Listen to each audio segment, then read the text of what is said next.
بسم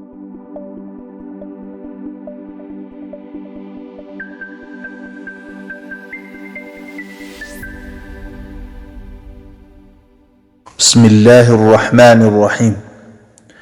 الحمد لله والصلاة والسلام على من لا نبي بعده محمد وآله وصحبه وسلم وبعد. إن شاء الله تعالى maanta waxaan halkan kasoo gudbin doonaa mowduuc muhiim jiddan aanu aragnay inuu xilligan hadda la joogo muhiim u yahay. waxaad arkaysaa gurigii ay ku badanayso xasharaadka, waxaad arkaysaa gurigii ay ku badanayso in uu gubto nalalka inay gubtaan, waxaad arkaysaan gurigii ay ku badanayso murugada, cabsida iyo iskhilaafka. haddii aad aragtaan arrimahaas waxaad ogaanaysaa gurigaas inuu yahay guri sixran ama guri la xasiday. wax alla wixii ay ahaataba ha lagu xasidee.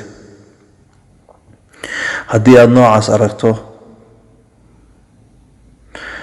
waxaa batay xilliyada ugu dambeeyey ayada oo ay tahay ummadan xabiibkeena sala allahu calayhi wasalam, ummatu muxamed aakhirul umma, haddana xilliyadii calaamaadkii qiyaamaha oo dhan la arkay aan ku jirno,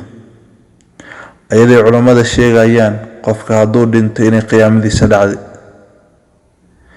lianna wuxuu unsugayaa uun maalintii bunka la yeerinayay oo la soo bixinayay. qof walba maalinkuu dhinto ayay qiyaamadiisa dhacday, lianna nolol ayuu ka gudbay oo la dhaho xayaatu dunya, wuxuu u gudbay nolol la dhaho xayaatul barzakh. halkaas uu ku sugayo buunkii, halkaasoo laiskugu imaanayo. waxaad arkaysaa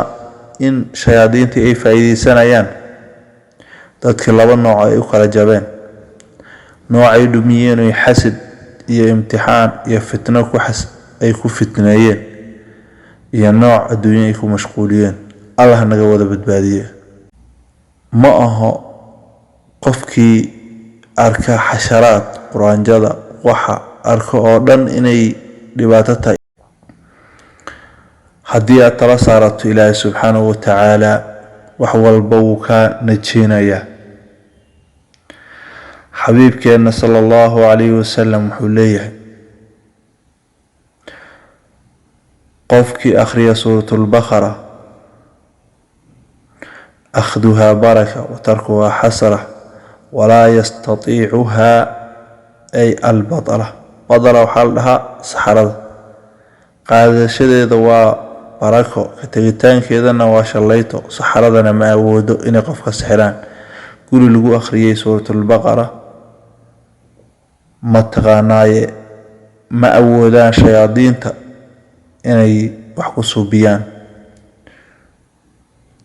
mas'ala ka dhalanaysa meesha, xasharaadka iyo mataqaanaa quraanjada ma la gubi karaa? rasuulku sallallahu alayhi wasallam wuxuu leeyahay maya. asxaabi ayaa gubay, kaasoo nabigu wuxuu yiri yaa saan yeelay, kaasoo wuxuu yiri rasuul allah aniga. wuxuu yiri naar kuma gubi karo ilaa rabbun naar, naarta waxaa ku gubi kara ilaahay naarta suubistay un keli. asagaa garanaya cidda u qalanta iyo ciddaan u qalmin, laakiin xasharaadkan maskiinka waxba uma qalmo. guriga waad nadiifsan kartaa, waadna hagaajisan kartaa. mana aha qofka inuu sharaysto quraanjo walba iyo qashin walba oo meel jooga, laakiin waxaa weeye inuu ilaahay tala saarto. tanna waxaa waa digniin iyo ka hortag, lianna shayaadiinta iyo jaanka iyo mataqaanaa iyo cafaariidda way necab yihiin nalalka. marka ay nalalka gubanayaan aad aragto, waxaa weeyo ayaga inay shaqaystaan rabo. gurigaas waxbaa jiro. diintanada nooma diidayso inaan taxadar suubino, wax walbana waa inaad kasii taxadarto. ilaahina subxaanahu wa tacaala qur-aanka suuratul faatixa inuu qofka 7 jeer intuu akhristo biyaheeda cabo, nabi sal slam ayaa asxaabiga akhriyay markaasaa wuxuu yiri maxaa ku ogeysay inay tahay quraanka la isku akhriyo faatixo rasuulka asaga soo bijira sallallahu alayhi wasallam faatixa todoba بالناس إبر الفرق أيو اسكو أخرن جرا رسولك إلهي إلالي حل جانا هذا الجون أو حل في التناء أو ضدك دينتك فقادن محضو من نساء وقف البين اسكو أخريوي قف أنا ما تقرنين فاتحو يقف أنا ما تقرنين بالناس يبر الفرق يقول والله مجره صلى النبي محمد صلى الله عليه وسلم إلهي وحكوف إذا حوائجته إلهي قف والبو أنا نغمده أو دب هيستو دب كاكا قادو قف والبو ميشو كباهن يهي إلهي سبحانه وتعالى كورابيو بلايوين كالدو إيا بلايوين كففق بالله نغبت باديو وإنا دين تآمنه وحل كان هذا اللي تشوغو أو وحوال بو أي فضضادين قف وإنو وحوال بقادنين qof walbo hadlayana wax ka qaadanin oo iska dhax waruuxan ma wax jira oo rasuulka ka sugnaada mise waa wax aan jirin haduu ruuxa noocaas dhaho wuxuu Allah ayaa badbaadinay hadaa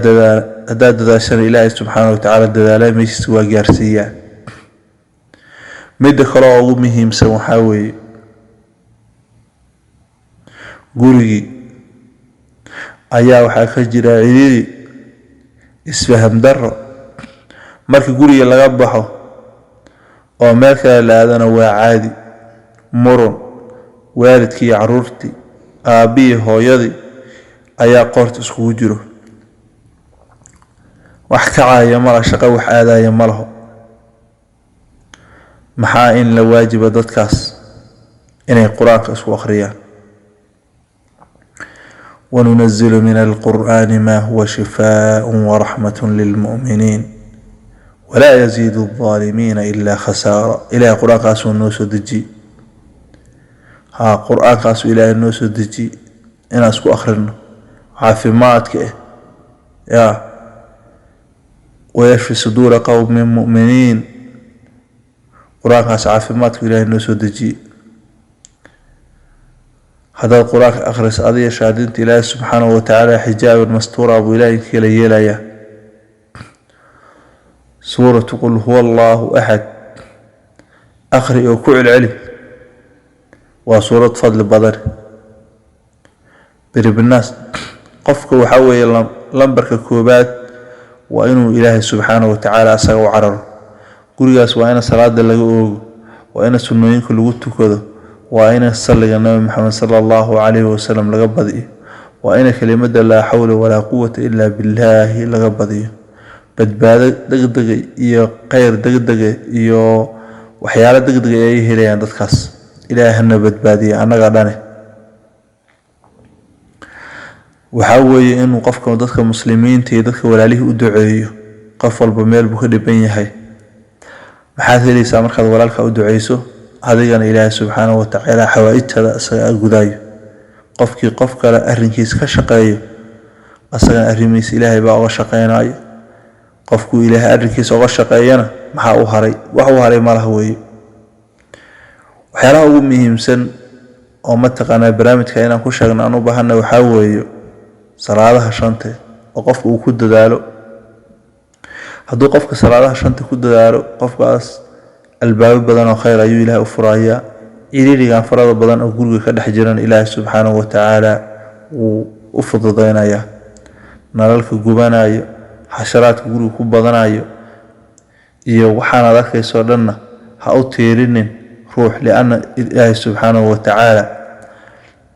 قف كل بكرمه إلا إله إذن كي سموه مرك هذا إله وعررته وإله سبحانه وتعالى والذنوب iyo dhibaato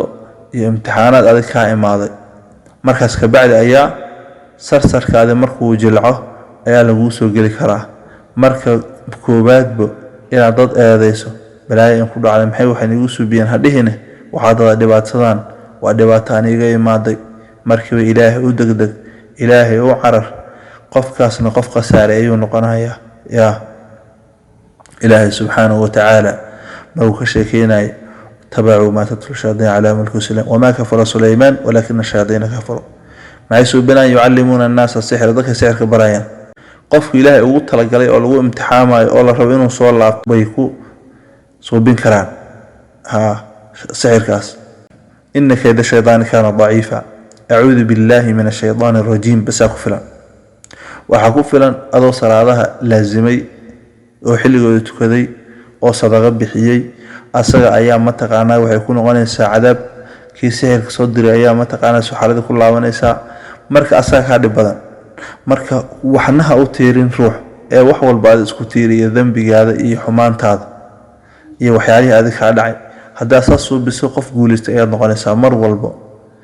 ilaahay subxaanahu wa tacaala tawfiiqda hana waafajiyo ilaahay subxaanahu wa tacaala siduu jecel yahay oo khayra allahna waafajiyo kuwa mu'miniin oo muslimiin ilaahay naga dhigo sharta iyo shuruurta iyo xasidkana allah naga qabto wassalaamu calaykum ورحمة الله